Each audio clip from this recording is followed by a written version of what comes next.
Et on a donc ici, il dit voilà, en fait, il y a 10 flèches. On voit que le mendiant qui n'a pas de main, il va soigner la princesse. La princesse, ça représente l'âme de chacun qui a reçu ces 10 flèches. Parce que dès que cette âme, elle cherche à exister de façon non manipulée, alors le roi, il va lui tirer des flèches. C'est-à-dire qu'au début, l'âme, elle était mariée avec ce roi, c'est-à-dire ce roi qui représente le côté négatif. Elle est toute la consommation, le plaisir de ce monde, l'ego, tout ça. Ok, au début, il a fonctionné là-dedans. L'âme, elle est rentrée dans le jeu de l'école, l'éducation, tout ce qu'on veut. Il a cru dans un système, etc. Il arrive un moment où l'âme, elle commence à prendre conscience que ce système-là, il ne cherche pas son intérêt, que le système, il veut son propre intérêt à lui. Il ne cherche pas l'intérêt de la personne. Donc elle commence à se détacher. Maintenant, quand elle commence à se détacher, le système, il la repère, et là, elle commence à devenir un danger public.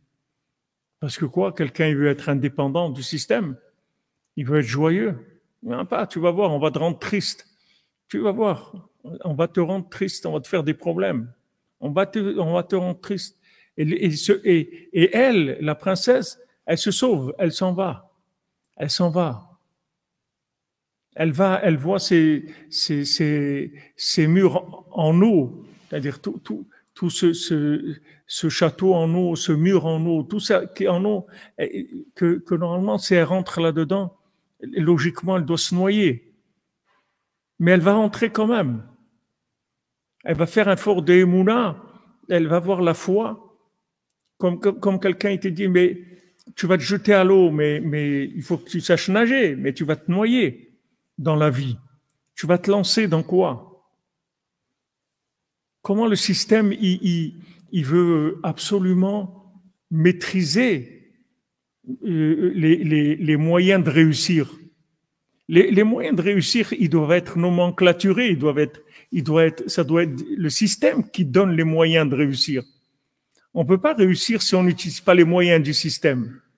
Et à un moment, quand vous commencez à comprendre que le moyen de la réussite, c'est Dieu, c'est pas le système.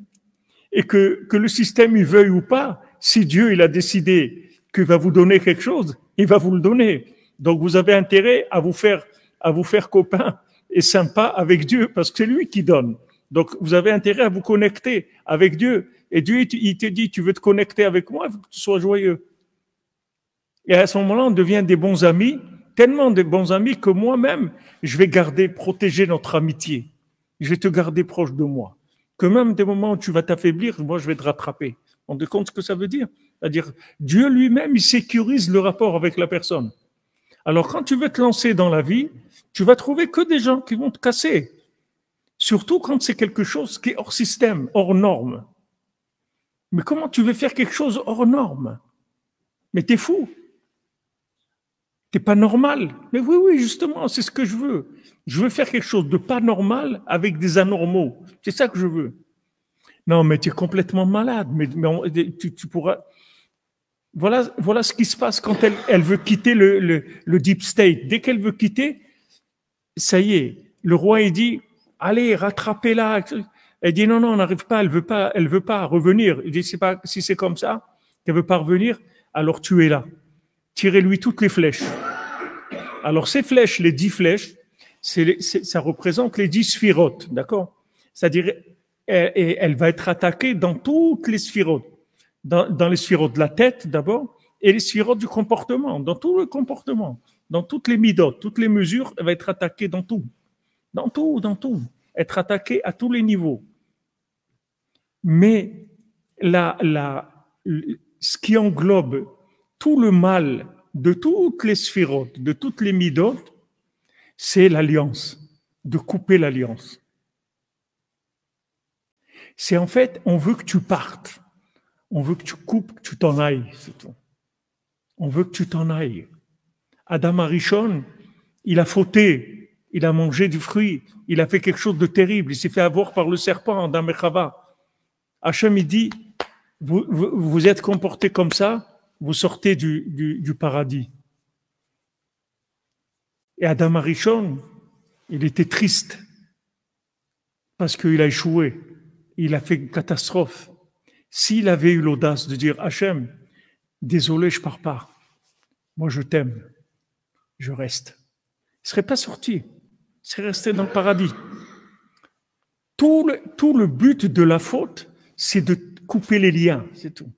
C'est-à-dire, le Yetzer Hara, ce qu'il veut, c'est te donner un sentiment d'échec pour que tu coupes l'espoir et la foi, la confiance en toi et la confiance en Dieu. C'est ça qu'il veut. Il veut te montrer que tu es un raté, que tu es quelqu'un qui vaut rien. Il te rend victime. Oui, victime, exactement, coupable. Tu as volé l'orange du marchand, tu es un voleur, tu es un truc, tu n'es pas honnête, tu n'es pas ça, tu n'es pas... Regarde ce que tu as dans la tête, regarde ce que tu fais, regarde. Le tout, ce qu'il veut, c'est te couper le lien avec Dieu, le lien avec ton âme. Il faut une audace énorme. Il faut oser exister malgré l'échec qui nous est présenté, parce que cet échec-là, il est faux. De croire que Dieu ne t'aime pas parce que tu as fauté, c'est faux. Quand tu fautes, Dieu il t'aime encore plus que quand tu n'as pas fauté. Il t'aime encore plus parce que quand tu fautes, tu lui permets d'exprimer sa miséricorde. Comme une maman. Si son enfant il n'a pas besoin d'elle, elle est malheureuse, la maman. Quand est-ce qu'elle est heureuse, sa maman? Quand son fils vient et lui dit, maman, tu pourrais me préparer un petit gâteau, tu pourrais, elle dit ça, mais elle est contente parce qu'il y a un lien, elle voit qu'il a besoin d'elle. Mais si elle a un enfant qui est indépendant, qui se débrouille tout seul, mais c'est pas ça qu'elle veut. C'est pas ça qui va la rendre heureuse. Dieu, c'est la même chose. Dieu, quand est-ce qu'il est heureux? C'est quand tu as besoin de lui. Et quand est-ce que tu as besoin de lui? C'est quand tu es dans la mélasse, dans la panade, quand tu es tombé dans la vase. C'est là où tu as besoin de lui. Donc maintenant, tu vas l'appeler, tu vas lui demander de l'aide. Mais c'est ça qu'il veut, Hachem. Et les gens, ils te font croire, le système, il te fait croire. Les fausses religions, elles te font croire, elles te culpabilisent. Tu dis, si tu as fauté, tu es coupable. Qu'est-ce que ça veut dire coupable? Ça veut dire Qu'est-ce que c'est le mot coupable? Pourquoi ils ont utilisé ce mot-là? C'est coupable. Ça veut dire que tu es quelqu'un qu'on peut couper le lien avec Dieu. C'est ça coupable. Le mot lui-même, il vous dit ce que ça veut dire. Tu es quelqu'un de coupable. Comme il y a quelqu'un de connectable, tu es quelqu'un de coupable. Comme il y a quelqu'un d'aimable, qu'on peut l'aimer, il y a quelqu'un de coupable. C'est-à-dire maintenant, tu es coupable. Donc ça veut dire on va te couper de Dieu. Tu es tout seul. Tu es perdu, tu es un homme errant, c'est fini, tu es abandonné. Dieu t'a abandonné parce que tu as fait des fautes. Alors que c'est faux, que Dieu il t'aime encore plus parce qu'elle lui fait de la peine. Parce que tout ce système, il l'a créé pour que tu réussisses. Et quand il voit que tu fais pas ce que tu dois faire pour toi, pas pour lui, il n'a pas besoin de toi. Dieu, il va pas grandir. Dieu, c'est l'infini. Donc, n'importe quoi que tu vas faire, tu vas pas lui rapporter quelque chose. Dieu, il a tout. Dieu, c'est tout. C'est l'infini. Donc, tu vas rien lui amener à Dieu. Tu sais ce que tu vas lui amener? Tu vas lui faire plaisir que tu as réussi. C'est tout. Mais si tu lui as pas fait plaisir que tu as réussi et tu as échoué, ça change rien du tout pour lui. Il va activer, au contraire, sa miséricorde, comme il a dit aux anges. Mais moi, l'homme, quand il faute, mais pourquoi je m'appelle miséricordieux alors? À quoi ça sert la miséricorde si j'ai affaire qu'à à des Superman? Moi, je cherche pas des Superman. Moi, je cherche des gens que je peux exprimer ma miséricorde sur eux. C'est ça que je cherche. Alors que le système te dit tu es coupable. Ça y est, on va te couper les liens avec Dieu. Tu as coupé le lien avec Dieu. Donc, toutes les fautes, elles ont un point commun. c'est couper l'alliance, couper les liens. La personne, d'abord, elle est honteuse par rapport à Dieu, par rapport aux autres. Elle ose plus. Elle ose plus. C'est pas qu'il faut pas avoir honte d'avoir fauté. Il faut avoir honte. Mais il faut pas avoir une honte qui est destructrice. La honte destructrice, c'est les rampants qui donnent ça. Pourquoi la Torah elle nous dit de ne pas manger des rampants? Parce que tout ce qui est reptile, tout ce qui rampe, ça donne une honte exagérée et fausse. C'est pour ça que le serpent, Hachem, il lui a coupé les pieds tout de suite. Dès que le serpent, c'était la créature la plus belle après l'homme. C'était l'animal le plus beau du monde. C'est-à-dire, il y avait Adam et Chava, et troisième position, c'était le serpent, qui était toute la beauté de. Et Hachem, la première chose qu'il a fait, il lui a coupé les jambes. Il l'a fait rendu rampant. Un rampant, c'est quelqu'un qui a une honte exagérée. Il faut pas. La honte, c'est un rapport intime avec Dieu, c'est tout. C'est par rapport à Dieu. Pas les gens. Avec les gens, tu continues à fonctionner normalement. Et alors, qu'est-ce qu'il y a? Et alors? Même Caïn, il a tué son frère. Il a dit à jamais alors. Et alors? Il n'y a rien pour moi. Ça y est, c'est la fin. Et Hachem, il lui a répondu à sa prière. Il l'a protégé. Normalement, Caïn, il aurait dû être tué par des animaux, par tout le monde. Hachem, il lui a mis un signe sur son front pour que les animaux, quand ils le voient, ils aient peur, ils le tuent pas. Même Caïn qui a tué son frère, il a osé.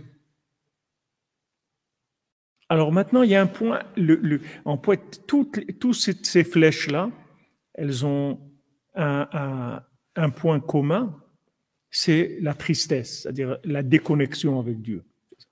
C'est pour ça que lui, avec quoi il la soigne? Il la soigne avec le Tikkun HaKlali, avec les 10 mélodies. C'est-à-dire lui, qu'est-ce qu'il va faire? Il va injecter de la mélodie dans les 10 sphirotes, dans les 10 endroits, les 10 pulsations, les 10 points de pulsation dans le corps, que ces points de pulsation, en fait, c'est la connexion, c'est le battement, c'est le rythme, c'est quand il y a connecté, il y a la vie. Ça commence, le cœur il commence à battre, on voit qu'il y a la vie. Le battement du cœur, c'est l'expression de la vie. Donc le pouls, maintenant, c'est l'outil de connexion. Maintenant, si quelqu'un il est triste, son pouls il se connecte avec des démons. S'il est joyeux, il se connecte avec Dieu. Donc comment le mendiant qui n'a pas de main, il soigne la princesse? Il va lui injecter avec les 10 mélodies du Tikkun HaKlali, dans chaque point, il va lui injecter de la joie. Et avec ça, ça y est, il a guéri. Parce qu'il lui a soigné l'outil de connexion. Il faut qu'il a soigné l'outil de connexion, ça, il a gagné. Donc, vous voyez que la réparation universelle que Rabbeinu dit Tikkun HaKlali, pourquoi Rabbeinu il a dit, voilà, il y a un Tikkun HaKlali, voilà la réparation universelle. Bon, Hachem, cette nuit, on était presque 170 à faire Tikkun HaKlali ensemble. C'est quelque chose c'est un pélé, c'est des choses qui sont, je ne sais même pas d'où ça vient, quelque chose comme ça, c'est un pélé plaïm. La guérison, c'est la joie. Et ça, de croire en ça, c'est une des choses les plus difficiles qu'il y a, parce que tout le système, tout le formatage qu'on a, c'est le contraire de ça. D'être coupable, tout le monde va t'encourager là-dedans. Tu vas dire, oui, c'est vrai, il est coupable. Mais de te délivrer de ça, de la culpabilité. Te délivrer de la culpabilité, ça ne veut pas dire que tu vas devenir un irresponsable. Tu vas être responsable, mais tu vas assumer, c'est tout, tranquille. Tranquille. Pourquoi Hachem, il a créé la tchouva avant de créer le monde?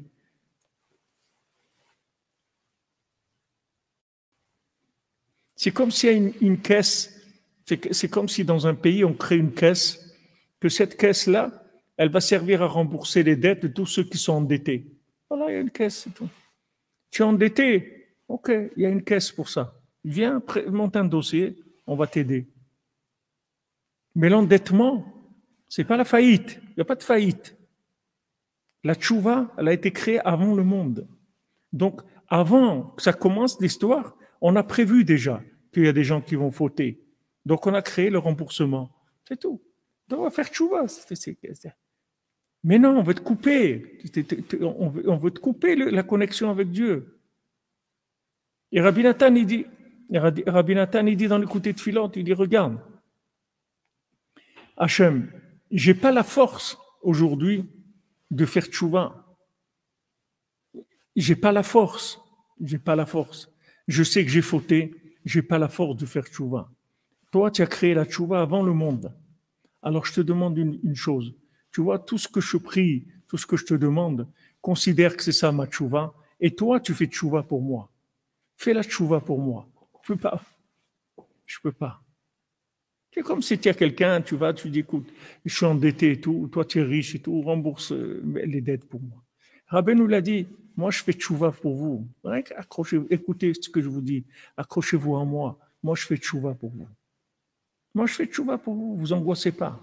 Moi je fais tchouva pour vous.